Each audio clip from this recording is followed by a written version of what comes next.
2 épisodes vont être entièrement consacrés à cet accident. Ont-ils fait l'objet d'une logistique particulière? Ingrid Chauvin, ça a été énorme. D'abord, ils ont été précédés de 2 mois de préparation, et l'accident lui-même s'est tourné sur 5 jours, avec des nuits complètes jusqu'à 5 heures du matin. Il y avait plus de 100 personnes sur le plateau qui s'étendait sur 1 km². Une soixantaine de figurants avaient été réquisitionnés, en plus d'une dizaine de comédiens de la série. Nous avions à notre disposition un drone, une grue, 3 caméras. C'est hallucinant d'avoir obtenu ces moyens pour un feuilleton quotidien. La circulation a été bloquée pour les besoins du tournage? Tout à fait, nous avions bloqué une petite route de campagne au milieu des vignes et avons pu bénéficier du soutien des personnels de la sécurité civile de l'Hérault. C'était extrêmement impressionnant pour nous, acteurs, de les voir réagir comme s'ils étaient en situation. Il y avait de vraies infirmières, de vrais ambulanciers, 10 pompiers et 4 de leurs camions. Nous collions à la réalité de façon poignante. Le faux sang a-t-il coulé à flot? Nous avons eu affaire à des maquilleurs spécialistes des effets spéciaux, pour le faux sang, bien sûr, mais aussi pour réaliser toutes sortes de blessures et de cicatrices.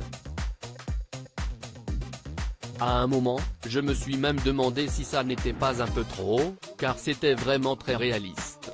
Mais attention, l'idée n'était pas de choquer notre jeune public. Précisons à nos petits chouchous que ce n'est que de la télé et que les séquences ayant été tournées de nuit, cela permettait de dissimuler certaines blessures. Vous qui avez subi un accident bien réel en 2003, comment avez-vous vécu tout cela? Forcément, on y pense. De toute façon, quelle que soit la scène, quand on est acteur, on va souvent puiser dans son propre vécu. Pour revenir à l'histoire, dans quelles circonstances le drame va-t-il avoir lieu? Tout commence à partir d'une sortie scolaire, encadrée par Chloé, mon personnage, Sandrine, Anna et Clémentine.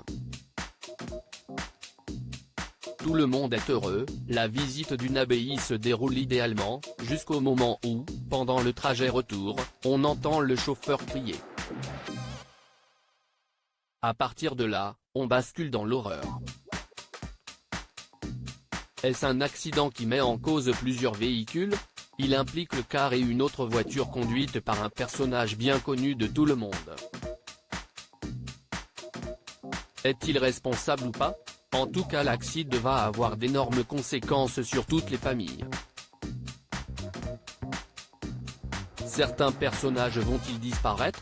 Ce que je peux vous dire, c'est que les séquelles seront extrêmement importantes et que les retombées vont être évoquées pendant plusieurs semaines. Y aura-t-il des pronostics vitaux à engager? On peut dire ça, oui.